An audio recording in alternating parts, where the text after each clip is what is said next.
सो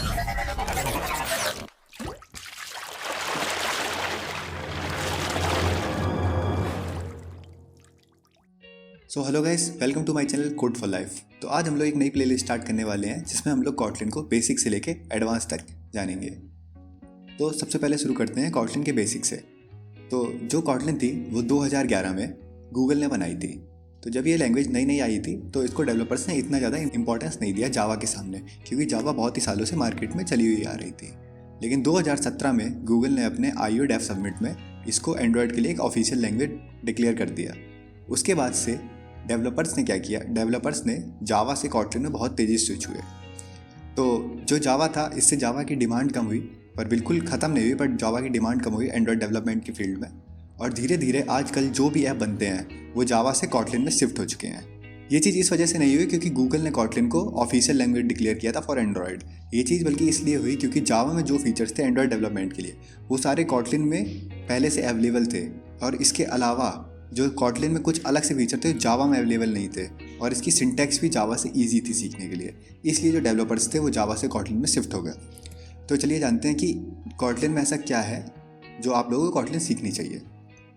सबसे पहली चीज़, अगर आपको जावा नहीं पसंद, क्योंकि जावा में क्या होता है, बहुत ही छोटे प्रोग्राम के लिए भी हम लोग को बहुत बड़ी सिंटैक्स लिखनी पड़ती है, इसलिए हम लोग जावा की जगह पे कॉटलिन यूज़ करते हैं एंड्रॉयड डेवलपमेंट में भी। दूसरी चीज़, अगर आप एंड्रॉयड डेवलपमेंट करना चाहते हैं तो आपको कॉटलिन सीखनी चाहिए। थर्ड चीज़, क्योंकि ये कॉटलिन गूगल ने बनाई है कॉटलिन को, इसलिए इसका कम्युनिटी सपोर्ट और इसका फ्यूचर ग्रोथ बहुत ही अच्छी है, इसलिए आप लोग को कॉटलिन सीखनी चाहिए। तो चलिए अब हम लोग जानते हैं टेबल ऑफ कंटेंट। इस कोर्स में हम लोग कॉटलिन में क्या क्या पढ़ने वाले हैं। तो इस कोर्स में सबसे पहली चीज़ हम लोग पढ़ने वाले हैं वो होगा setting of the working environment and your first code. तो हम लोग सबसे पहले एक वर्किंग एनवायरनमेंट सेटअप करेंगे और वहाँ पे अपना सबसे पहला कोड लिखेंगे कॉटलिन का। और जो इस कोर्स में दूसरी चीज़ होगी वो होगी डेटा टाइप्स और कंट्रोल स्टेटमेंट। हम लोग कॉटलिन में डेटा टाइप्स और कंट्रोल स्टेटमेंट्स के बारे में जानेंगे। और जो तीसरी चीज़ होगी जो हम लोग इस चीज़ में पढ़ेंगे वो कॉटलिन में फंक्शंस क्या होते हैं, एक्सेप्शन हैंडलिंग कैसे होती है, इन सब के बारे में हम लोग पढ़ेंगे। और अगली चीज़ हम लोग ऊप्स, ऑब्जेक्ट ओरिएंटेड प्रोग्रामिंग और ऊप्स के कॉन्सेप्ट कॉटलिन में कैसे काम करते हैं, इन सब के बारे में हम लोग जानेंगे। फिर हम लोग कॉटलिन में लैम्डा फंक्शंस होते हैं, हायर ऑर्डर फंक्शंस होते हैं जो जावा में उस टाइम तक नहीं होते थे, लैम्डास फंक्शन, बट अभी उसमें अपडेट में आ गए हैं। तो हम लोग कॉटलिन में लैम्डास कैसे बनाते हैं ये सब जानेंगे। कॉटलिन में कलेक्शन फ्रेमवर्क भी होता है, उसके बारे में भी हम लोग जानेंगे। अगली चीज़ जो होगी बिल्डिंग मैप्स। हम लोग मैप्स को बिल्ड करेंगे और मैप्स के बारे में डिटेल में पढ़ेंगे। रिसोर्सेज के बारे में पढ़ेंगे कि कैसे रिसोर्सेज काम करते हैं, और इसके अलावा हम लोग प्रोग्रामिंग कॉन्सेप्ट और टेस्टिंग के बारे में जानेंगे। और इसके बाद हम इस प्लेलिस्ट को एंड करेंगे और हमारी नई प्लेलिस्ट स्टार्ट होगी जिसमें हम लोग एंड्रॉयड डेवलपमेंट पे काम करेंगे, कैसे हम लोग कॉटलिन में एंड्रॉयड ऐप्स बना सकते हैं। तो वहाँ पे हम लोग एंड्रॉयड डेवलपमेंट के बारे में अच्छे तरह से जानेंगे।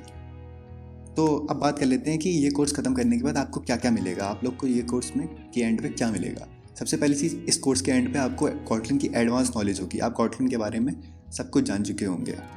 दूसरी चीज़ जो आपको मिलेगी वो होगी आप ऑब्जेक्ट ओरिएंटेड प्रोग्रामिंग की नॉलेज होगी कि ऊप्स कैसे काम करता है कॉटलिन के अंदर।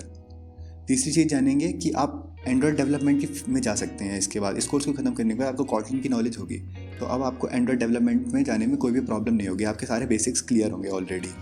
इसके बाद जो अगली चीज़ होगी, आप लोगों ने अपना खुद का प्रोजेक्ट बना लिया होगा कॉटलिन में, जो आपके आगे चल के आपको हेल्प करेगा आपके CV में, रिज्यूमेज में और इंटरव्यूज़ में। अगली बात पे आते हैं कि इस कोर्स को कौन कौन लोग पढ़ सकते हैं। तो चाहे आप एक बिगिनर हो, आपने अभी तक कोई प्रोग्रामिंग लैंग्वेज नहीं पढ़ी, तो आप सीधे इस कोर्स को पढ़ सकते हैं, या फिर आप कोई प्रो हैं, आपको बहुत सारी लैंग्वेज आती हैं लेकिन आप कॉटलिन पढ़ना चाहते हैं तो भी आप इस कोर्स को पढ़ सकते हैं। तो अगली वीडियो में हम लोग अपना डेवलपमेंट इन्वायरमेंट को सेटअप करेंगे। तो अगर आप इस प्लेलिस्ट को कंटिन्यू करना चाहते हैं और कॉटलिन को पढ़ना चाहते हैं तो इस प्लेलिस्ट को फॉलो करें। तो आज की वीडियो के लिए बस इतना ही। Thanks for watching.